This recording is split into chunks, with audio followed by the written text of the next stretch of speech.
menyaksikan.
Pada tahun 1803, 3 orang haji telah tiba di tanah Minang sepulang dari Mekah.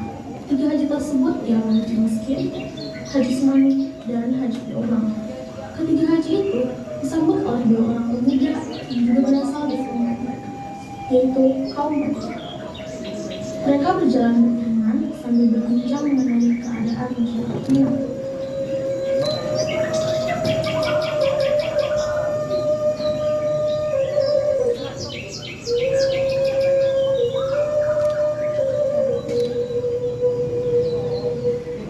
Assalamualaikum Engku, bagaimana perjalanannya? Waalaikumsalam saudaraku. Perjalanan awak lancar, indah ada kendala. Syukurlah Engku, awak senang kembali bertemu dengan Engku. Nah, selama kami berhaji, bagaimana keadaan di tanah Minang Iko? Apakah masyarakat Minang telah melakukan syariat Islam yang seharusnya? Engkau, sepenglihatan awal, masyarakat Minangkabau indah menjalankan syariat Islam dengan sempurna, terutama yang dipertuan pegawai dan pengikutnya. Orang tuh semakin hari semakin sering melakukan perbuatan yang melenceng dari syariat Islam. Betul Engku, Sultan Arifin Malaysia, Raja Pagaruyung enggan meninggalkan norma-norma adat yang bertentangan dengan syariat Islam. Benarkah demikian? Ternyata daerah Minangkabau ini memiliki masyarakat yang bertentangan dengan aliran agama Islam. Bagaimana kalau kita berusaha menerapkan al-hadis dan ajaran Islam berdasarkan kitab suci Al-Quran pada daerah Iko, saudara? Apakah itu tidak akan melawan arus di daerah Iko? Tidak masalah, kita harus berjumpa Tuan Kuna Denje untuk mendiskusikan masalah Iko. Indah masalah bagaimana Beko itu akan menimbulkan masalah bagi masyarakat di daerah Iko. Dalam menegakkan Islam, jangan setengah-setengah. Kita harus sungguh-sungguh dalam menegakkan ajaran Allah di tanah Minang Iko. Mari Tuan, awak bawakan barangnya. Akhirnya, rencana ketiga haji tersebut disampaikan oleh Tuan Haji. Membuat sebuah haji dari para ulama yang mendukung pembisikan terhadap ajaran Islam bagi masyarakat Minangkabau bergabung dalam sebuah kelompok, yaitu Harimau dan Salapan.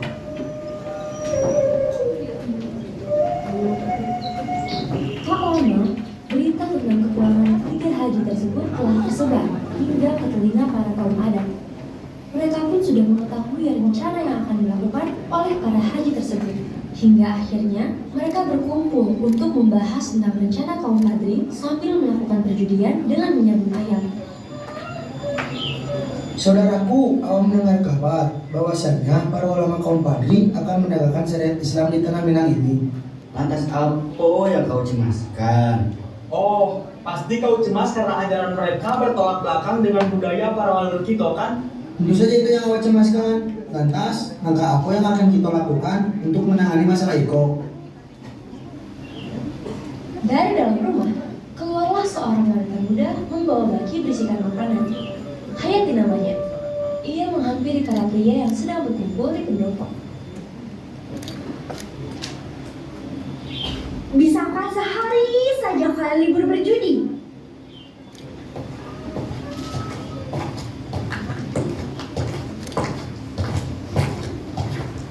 Assalamualaikum saudaraku.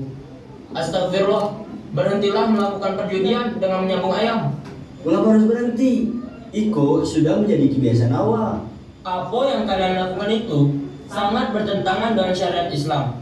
Tolong, hentikan sekarang juga. Indah, baiklah. Jika kalian kemari hanya untuk mengatur awak, lebih baik kalian pergi dari sini.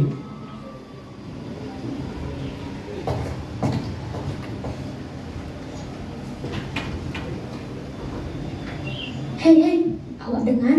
Belanda datang ke sini. Bagaimana nasib kita? Tidak tahulah, lebih baik kau membantu awal untuk membereskan makanan itu.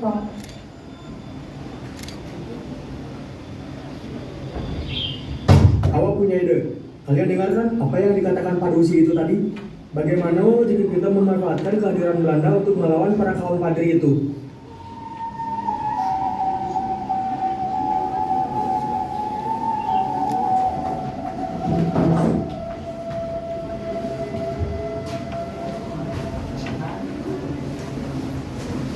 Di tempat lain, Belanda yang sedang berkumpul di pos membicarakan tentang rencana untuk mengadu domba kedua kaum tersebut.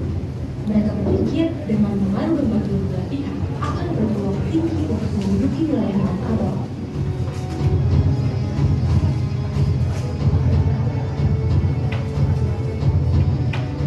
Untuk menduduki wilayah Minangkabau ini, kita harus memprovokasi kaum adat dan padri agar timbul konflik yang besar di antara mereka. Alright, Cimnia. Karena perbedaan di antara mereka cukup mencolok, kita bisa memanfaatkan keadaan itu. Kita harus berhasil menguasai wilayah ini.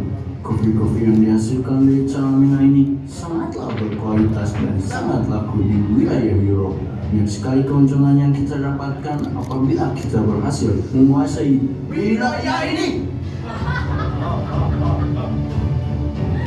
Ya, pada masa itu, kopi-kopi yang dibuat dari Minangkabau sangat berkualitas dan menjadi komoditas bahan di Eropa.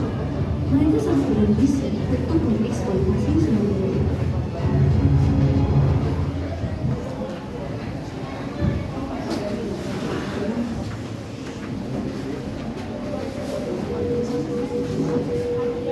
Melihat adanya perbedaan di antara kedua kelompok, Belanda pun melakukan provokasi kepada kaum adat dan kaum padri.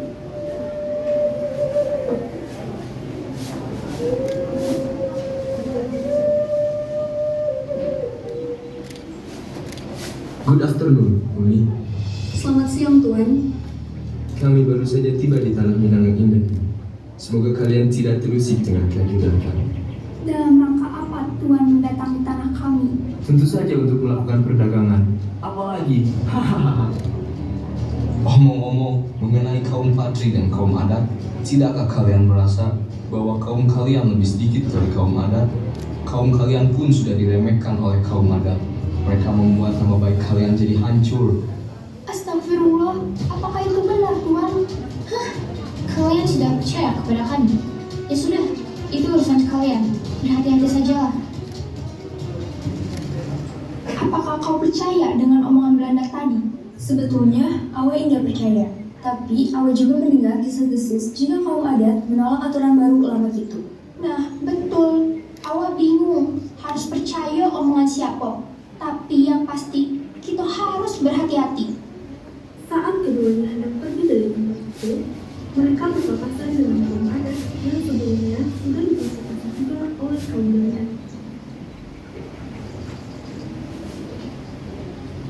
Hei Padri, tidak usahlah kalian sombong, berlagak seperti orang paling benar, dan menghina kebiasaan leluhur kami. Adat istiadat kami. Sudah, itu belum tentu benar. Lebih baik kita pulang. Apa maksud kalian? Bukannya kaum kalian yang hina kaum kami. Orang Belanda itu baru saja mengatakannya kepada kami. Hah? Ini tidak usah sok suci. Sudahlah, Hayati, ayo kita pergi.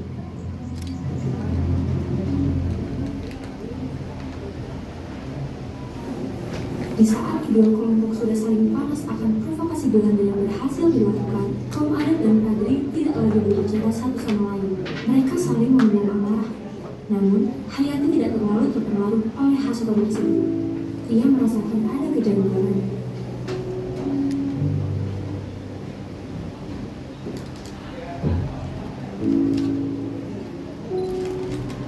Hei, berhenti!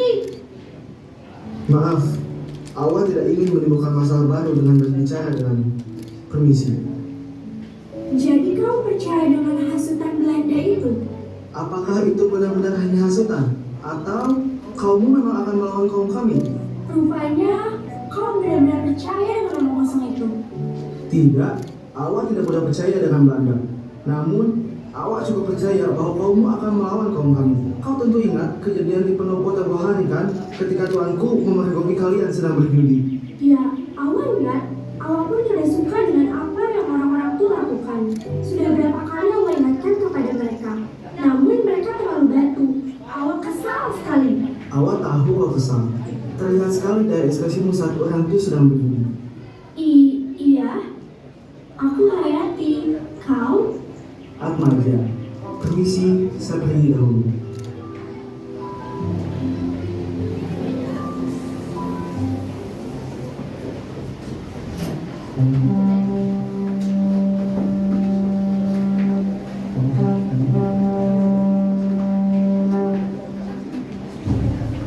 Kebencian antara kedua komunitas itu semakin meluas. Hingga pada akhirnya, perang pun menjadi puncak konflik tersebut.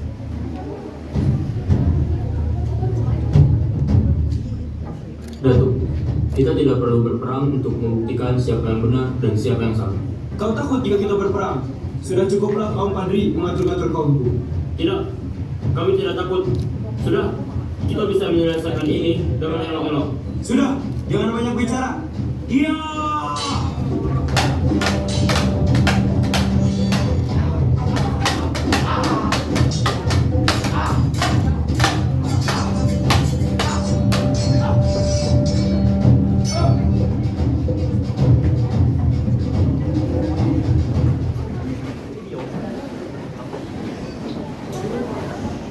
Pada akhirnya, perang dimenangkan oleh kaum Padri. Sementara itu, kekalahan yang menimpa kaum adat membawa mereka untuk meminta bantuan kepada Belanda.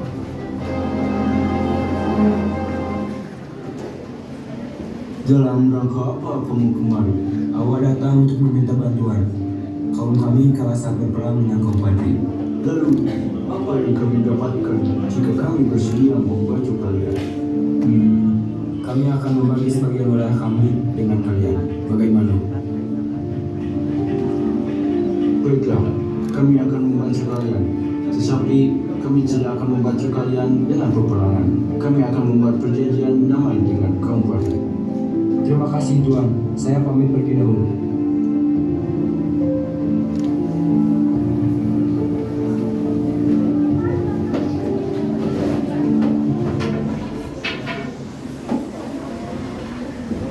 Pada tahun 1824, dibuatlah perjanjian dan penyelesaian dengan perjanjian Oslo. Perjanjian tersebut dibuat oleh Belanda dengan kesepakatan Konti Indonesia dari Madrid dan Sultan Indonesia dari Aceh. Isi dari perjanjian tersebut adalah penetapan batas daerah kedua belah pihak dan kaum Padri harus mengadakan perdagangan hanya dengan pihak Belanda.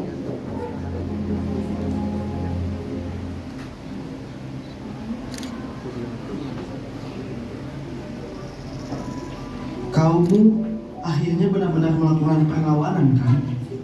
Sudahlah, jangan bahas yang kemarin-kemarin. Semoga dengan perjanjian Iko, tidak ada lagi peperangan di antara kaum kita. Amin. Semoga saja.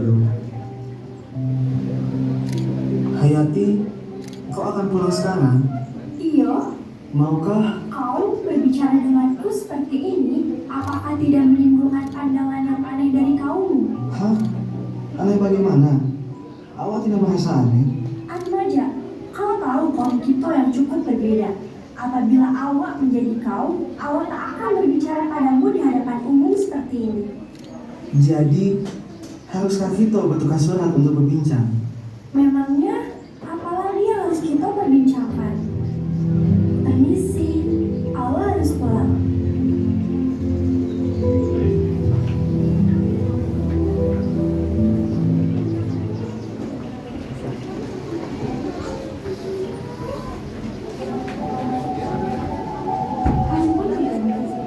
Kehidupan kaum Padri berjalan seperti biasanya.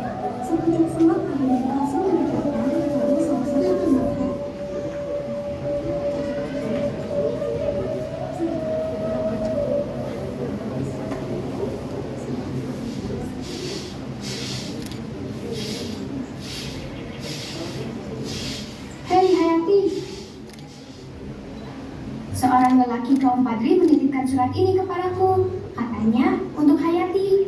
Hah? Benarkah? Dia benar-benar mengirim surat padaku. Ih, awak penasaran sekali dengan isinya. Ayo cepat buka. Hei, pergilah. Jangan ganggu aku. Ih, galak sekali lah kau. Hai Hayati, kamu pasti terkejut saat menerima surat dariku. Aku bisa membayangkan ekspresimu saat tahu bahwa aku benar-benar mengirim surat. Mengenai apa yang kau bicarakan kemarin, sebetulnya aku tidak masalah untuk berbincang denganmu di depan banyak orang. Lagi pula, aku hanyalah pria Padri biasa. Walaupun Padri dan adat belum benar-benar damai, namun tidak apa. Atau jangan-jangan kamu yang masih risih berbincang denganku. Hayati, ada banyak hal yang ingin kubicarakan denganmu. Sejak aku tahu bahwa kamu menentang kebiasaan kaum muslim, juga tentang perjanjian masa itu. Aku yakin ada maksud buruk dari Belanda yang akan berdampak buruk bagi Padri maupun adat. Untuk saat ini, tolong jaga diri, hati-hati. Kaummu sudah bekerja sama dengan Belanda. Aku tidak menyangka bahwa kaum adat meminta bantuan kepada Belanda. Aku tidak bisa berbuat banyak. Aku hanya bisa memperingatmu untuk selalu berhati-hati. Jaga selalu dirimu dan orang terdekatmu. Tolong percayalah kepadanya. Gemes sekali. Allah harus membalas surat kau.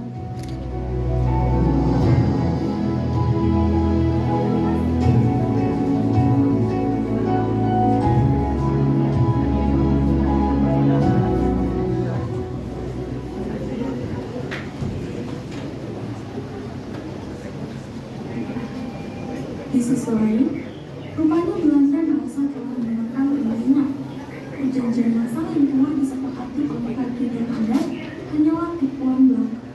Namun, saat itu Belanda sedang kewalahan dan kehilangan banyak sumber daya untuk membiayai perang lain, termasuk perang melawan Pangeran Diponegoro di Jawa. Pada saat itulah, Tuanku Imam Bonjol yang telah menjadi salah satu pemimpin kaum Padri mencoba mengajak kaum adat untuk bersatu karena lawan sesungguhnya adalah Belanda. Saudaraku, sebaiknya kita bersatu. Kalian pasti merasa bahwa sesungguhnya musuh kita semua adalah Belanda. Tidaklah kalian menyadari jika merasa adalah cuma mereka kedatangan mereka di tanah Minang hanya untuk mengadu domba Padri dan kaum adat supaya mereka mudah menguasai tanah Minang. Mereka sangat berambisi untuk masuk tanah ini karena kualitas kopi kita. Setuju, mereka berhasil menipu kita semua. Awak menyesal telah meminta bantuan kepada mereka. Sekarang saatnya kita bersatu. Ya, kita tidak boleh sedikit pun tertipu dengan usaha mereka lagi. Kita tidak lagi peduli pada janji-janji Belanda itu saudara-saudaraku. Baik, kita harus sepakat. Ada kita sendiri syarat apa saja di dalam itu. Ada Minangkabau itu dilandaskan agama Islam. Dan agama Islam berlandaskan Al-Quran. Amin. Allah.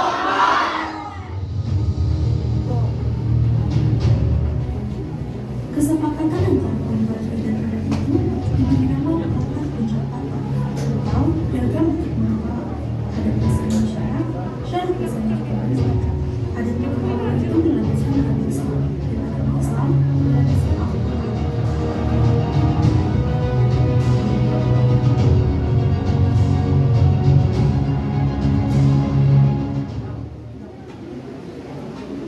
Jadi, kaum kita akan bersatu untuk melawan Belanda.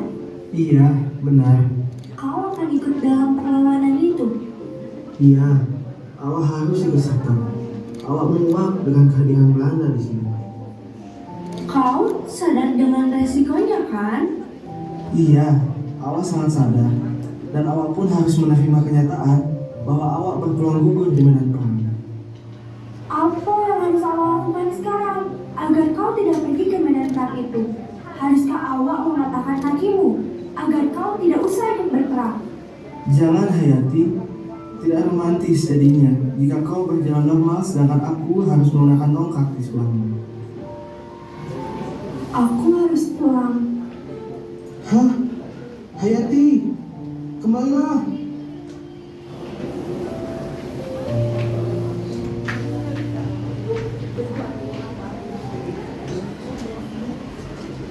Tahun 1833, kaum adat dan Padri akhirnya sedang melakukan penyerangan ke Belanda. Hayati pun datang tanpa persiapan yang aman untuk memastikan apakah akan belajar akan berperang atau tidak. Atmaja, kau benar-benar akan ikut berperang? Hayati, apa yang kau lakukan di sini? Sebentar lagi Belanda akan menyerang. Awak akan tetap berperang karena Tanah Minang harus ikut perjuangkan. Terserah kau sajalah. Mau awak berbicara sampai berdarah pun kau akan tetap batu. Bukan begitu, tapi hanya ini yang bisa awak lakukan untuk mempertahankan tanah Iko. Ya sudah, berhati-hatilah. Tiba-tiba, pasukan Belanda datang. Hayati! Hayati! Serang, ayo kita serang! Putih!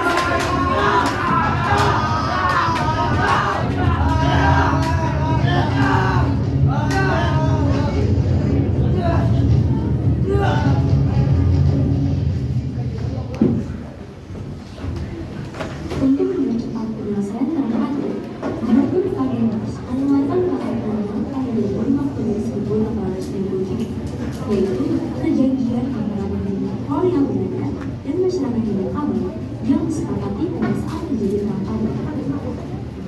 Isi dari perangkat panjang yaitu Belanda datang untuk berdagang dan menjaga keamanan. Penduduk Minangkabau yang ikut Belanda tidak harus bayar pajak, dan Belanda pun akan membuat jalan dan membuka sekolah. Semua itu dengan syarat penduduk wajib menanam kopi dan menjualnya ke Belanda. Namun, Padri Belanda tidak menerima itu tersebut.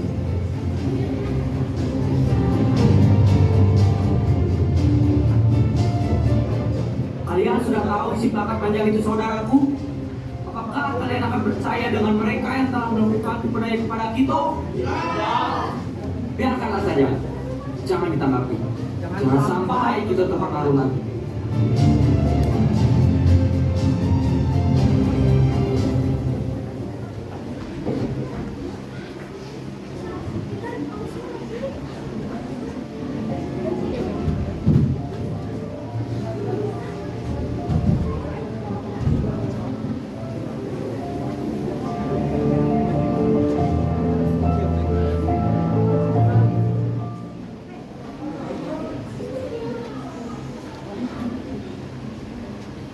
Minangkabau itu sudah tidak mempan lagi oleh segala kesepakatan dengan kita. Kita harus menggunakan siasat baru untuk menumbuhkan mereka. Kuncinya, tak kau ingin menonjol, ia adalah sang pengerah. Baik, kami akan mengajak Imam Bonjol untuk berdiri. Kita akan mendatangi mereka. Maka kita pun akan tahu berapa besar kekuatan kaum Padri dan kaum anak. Belanda pun menjauhkan atas adat dan Padri. Jadi Bendik Bolio. Namun, sebelum mereka akan pergi, ternyata Bendik Bolio telah dikepung oleh Belanda. Peperangan pun terjadi lagi. Hal itu, Belanda mengerahkan seluruh kekuatannya untuk membangunkan masyarakat Minangkabau.